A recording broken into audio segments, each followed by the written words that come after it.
Nous parlerons aujourd'hui de la parabole du semeur.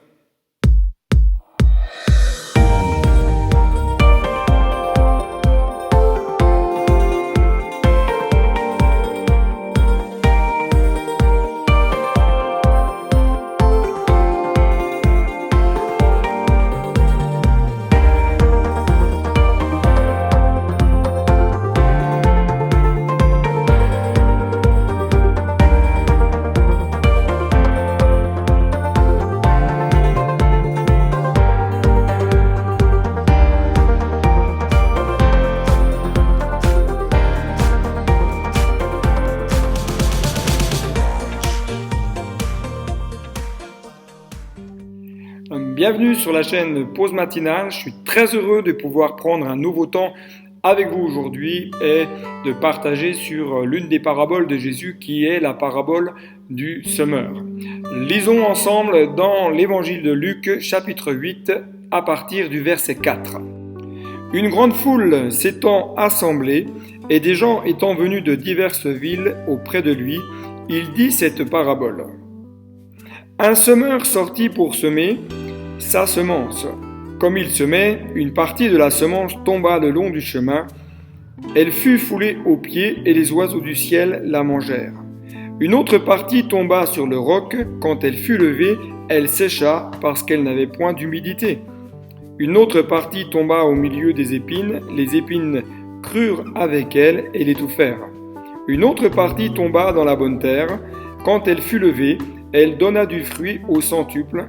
Après avoir ainsi parlé, Jésus dit à haute voix que celui qui a des oreilles pour entendre, entende. Lisons maintenant, toujours dans l'évangile de Luc chapitre 8, à partir du verset 11.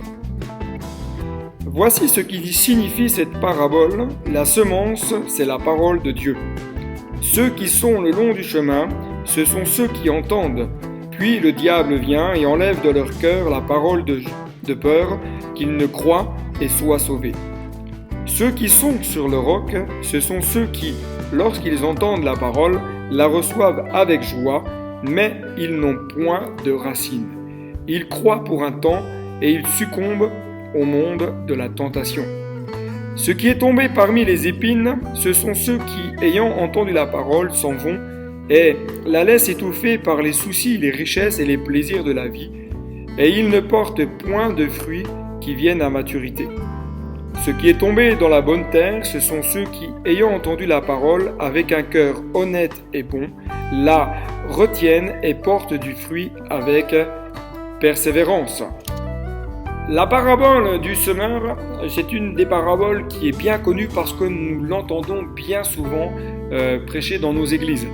Mais prenons quelques instants ensemble, tout simplement pour analyser ce texte, je dirais d'une manière très simple. Tout d'abord, le verset 5 nous dit « Un semeur sortit pour semer ».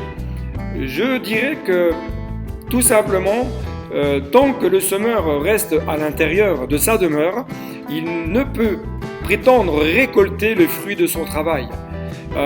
Parce que nous sommes appelés à sortir de nos murs pour semer.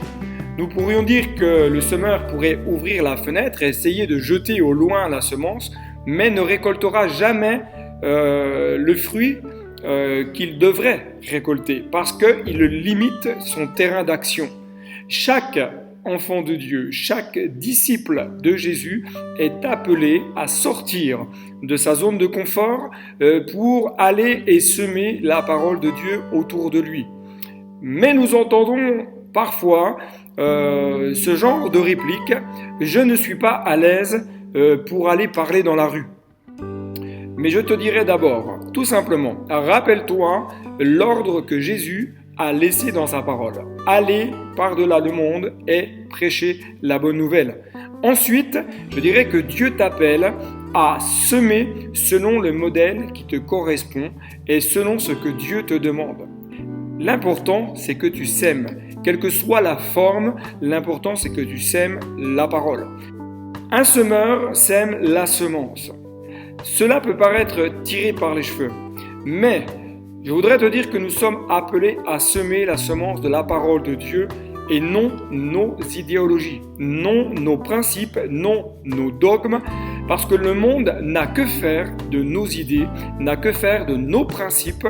Il a surtout besoin d'entendre que Dieu les aime, que Dieu veut les sauver et que Dieu veut agir dans leur quotidien. Deuxièmement, un semeur sème quel que soit le terrain.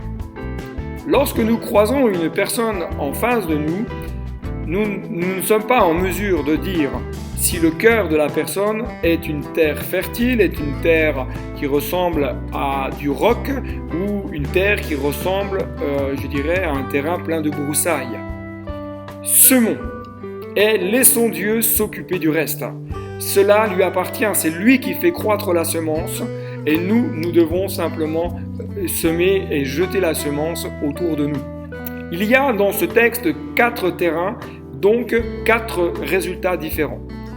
Premier terrain, la semence qui tombe le long du chemin. Prenons conscience que lorsque nous semons, nous dérangeons le prince de ce monde. Il fera tout, il mettra tout en œuvre pour que des cœurs ne reçoivent pas favorablement la bonne nouvelle de l'évangile, un évangile qui restaure et qui sauve. Certains entendront, mais peu saisiront, avec foi, cette bonne nouvelle du changement qui est possible en Christ. Le deuxième terrain, c'est la semence qui va tomber sur le roc, nous dit le texte. Vous savez, ces cœurs qui entendent, qui reçoivent avec joie le témoignage de la grâce de Dieu, mais leur cœur n'est pas arrosé par la pluie de Dieu, n'est pas arrosé par l'amour de Jésus, non pas parce que Dieu ne veut pas faire cette œuvre, mais parce que leur cœur est dur et fermé. Et lorsque l'épreuve vient, lorsque la difficulté surgit dans leur vie, ces cœurs ont tendance à s'éloigner de la solution que Dieu leur offre pour être sauvés et ne veulent pas être secourus. Troisième terrain, c'est la semence qui tombe parmi les épines. Ces cœurs reçoivent avec joie la bonne nouvelle. La semence peut à ce moment-là, prendre racine en terre et elle va même commencer à lever. Mais le texte nous dit qu'en même temps va croître des épines. Et seulement lorsque viennent les difficultés de la vie, les soucis, les tracas, mais aussi les plaisirs du monde, les projets professionnels, la réussite, l'argent, ce sont autant d'épines qui viennent étouffer la bonne semence que Dieu a plantée dans leur cœur, jusqu'à ce que cette dernière ne puisse plus grandir et finir malheureusement par mourir. Enfin, il y a cette quatrième terre qui est la bonne terre. Toute la différence est ici. Non pas que celui ou celle qui la reçoit est meilleur que les autres, mais simplement parce que son cœur est comme une bonne terre, c'est-à-dire qu'elle est une terre noble. Elle est prête à recevoir cette semence, elle est prête à se laisser travailler, elle est prête à laisser croître dans son cœur ce que Dieu veut véritablement faire naître. Il reçoit alors avec beaucoup d'humilité la parole de Dieu et la laisse grandir en elle. Celui qui reçoit la semence de l'évangile, cette semence va produire en lui la vie. Elle va produire du fruit.